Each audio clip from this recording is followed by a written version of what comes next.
It's 7:24 Saturday, August whatever. Way too early to be out here at the field, but we have soccer today, so we're trying to fly. And also no canopy because Mike's not here, and once the sun comes out over those clouds, it's going to be brutally hot. Reduced.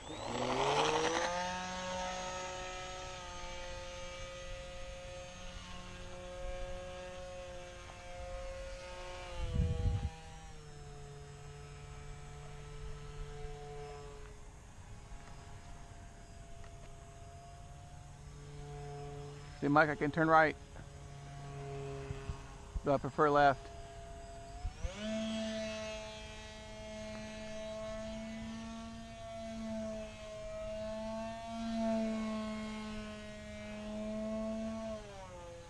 Yeah, the new engine on is a 2204. It's quite a bit larger than the old engine, so it's definitely got more power. The CG seems to be pretty good because it's really floating.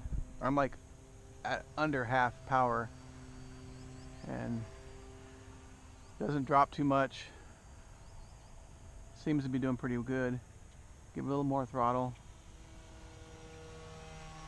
and then full throttle. This sucker really screams. Where it would probably be, that would be way too much for indoors now, but reduce the throttle, let her float around, and she's really nice. Oh wait, gotta make a right hand turn and a left hand turn, figure eight it a little bit. Well, that was a shitty figure eight. See if we can hover.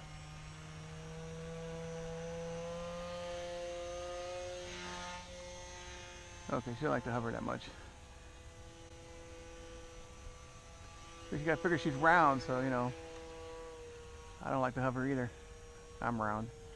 It really flies nice with this 2204. This is a Park 250 HK version. I think they run $10 maybe. The only thing is you got to drill a small hole in the foam because the shaft sticks out the back. There's a prop saver on this now instead of the spinner and the hub, so it should make it a little more crash resistant. Mike said that if you pull the C-clamp on the back of the engine, you can actually move the shaft forward and you won't have anything sticking out the back. This here, drilling the hole, doesn't seem to be a problem. It's not rubbing, not making any extra noise or anything, no friction. This 250 works with the stock ESC, which I believe is a 6 amp. I'm running a 2-cell 500 milliamp battery. And yeah, this thing has got a little more juice drawn from this bigger engine. But again, the CG just seems to be perfect on this thing. This is hands off. This isn't, okay, now I'm touching the sticks, but that was pretty much hands off the sticks. And after I corrected the control rod, it had come loose during the gym visit. It was actually, the servo was at a bad angle. So I pulled it off, cut it a little shorter, re-glued it, made sure the servo was 90 degrees.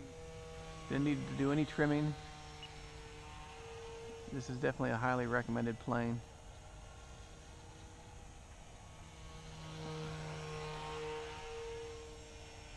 In fact, I think I'll probably get one of these for Kim when she moves off of the iNum, because this is really a docile plane, but has power if you want to whip yourself a loop real quick. Or if you want to haul ass, it can do it. So I think I'll build one of these for Kim after her iNum, and so she'll have something a little faster to fly and something to help with piloting skills, because this thing is very forgiving. It's amazing. Okay, now I'll be quiet. I've been rambling. I've only had one cup of coffee. I'm half awake. This 7 o'clock at the field is really, really, really early. But if you want to fly, you gotta make a sacrifice. Look at that, just floats. Okay, now that's the end of my battery. That's a 5-minute timer, so we'll see what we get out of it. Hoping Brian shows up because he has his nutball and his CG was off, so he can bring his out here and match it up to mine as far as where to put the battery. Because he's got the stock configuration, and this is the battery used in the same place as it was with the stock engine. A little surprising because this motor I'm sure is heavier. It's bigger. The engine that came with it there's no markings on it, so we couldn't find a replacement. And it's actually a Tiger 3106 or something. It's a clone of a more expensive engine. to buy the real one with the markings, the Tiger one was like $30. Being this is a $40 plane, I'm sure that little motor that HK put out is probably only a little $10 motor. But it was pretty fragile. One hit against the wall and it bent the housing of the motor, and it would rub when it was trying to rotate, so it didn't have any. And it actually has ailerons, so there's no price yet, so I'm guessing it's brand new. But once it's available, I might pick that one up to see how it handles with a set of ailerons. Of course, they're aileron / elevator because it's in the back. It's long enough where they split the elevator and made it a set of ailerons. And Mike told me what the term of it is, and I don't remember. It's flaperons or something like that. I don't remember. You could get away with 100% rates, no expo, and probably still fly it really well. Yeah, look how she just glides in. That's like the throttle really low.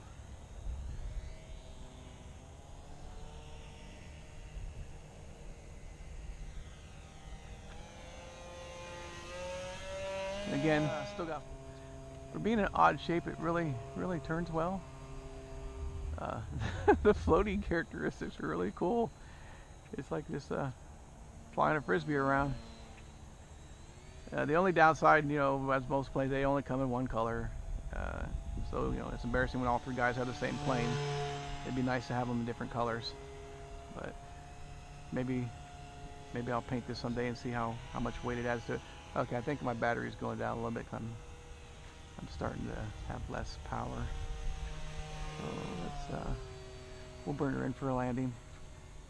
Landing, I think it's gonna be okay. I'm way the hell out there, but yeah, she landed. There you have it. There's a Nutball. Worth every penny. Highly recommend it.